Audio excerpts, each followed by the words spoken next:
I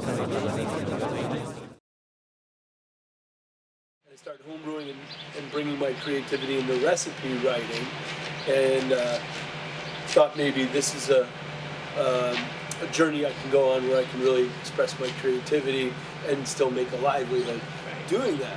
So this company was not started with, hey, this is how I want to make a bunch of money. It was started with, this is how I want to express myself creatively. It wasn't started with, this is how I want to build an organization that has hundreds of people. It was, this is how I want to express myself creatively. And then it grew, and I was always respectful to my coworkers, even when our org chart was tiny. I've never called anyone that works at Dogfish an employee. We all work for Dogfish, and at its best, Dogfish works for us. So it was never a matter of, oh, I want to be treated differently or higher than people. It was all more just about that selfishness of the thing I loved most was coming up with something new and helping move it from an idea to fruition.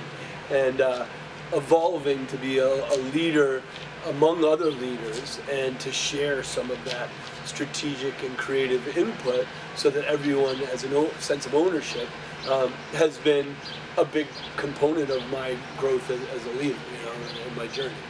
Mariah and I, if there's anything I can point to for the success of, where we've been able to drive Dogfish from the early years when we were the only two leaders, it's that we both have the humility to know what parts of leadership we're good at, which ones we're shitty at, and then we've been very lucky to entice leaders with those complementary superpowers to join our journey.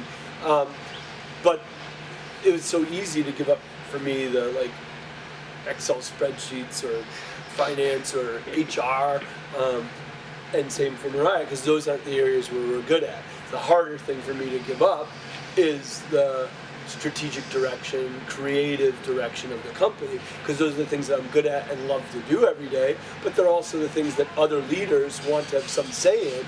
Otherwise, they're just more taking direction versus contributing to direction at the highest level of where the company is going. So yes, that's been the most challenging component of my evolution here in 21 years. Our whole raison d'etre, the company's, in my business plan, I centered the company's, sort of creative philosophy around this Emerson quote that's the center of it's basically, whoso would be a man must be a nonconformist, he who would gather mortal palms must not be hindered by goodness but must explore goodness. And so that whole exploration of goodness is what gets me up every morning.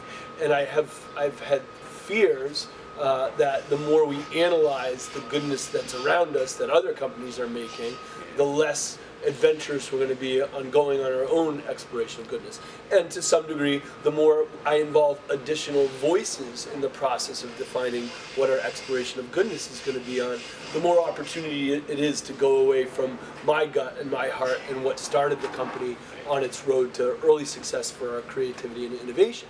But there's a level of trust that has to be there that the people that chose to join Dogfish chose it in part because they loved our exploration of goodness and how we don't follow trends, and that I've got to be more trusting that if I involve them in the process, they're going to respect that, and I still have to be the policeman to some extent when I feel like it's going too far astray, when it is getting too corporate, when we are looking at the marketplace instead of our own hearts.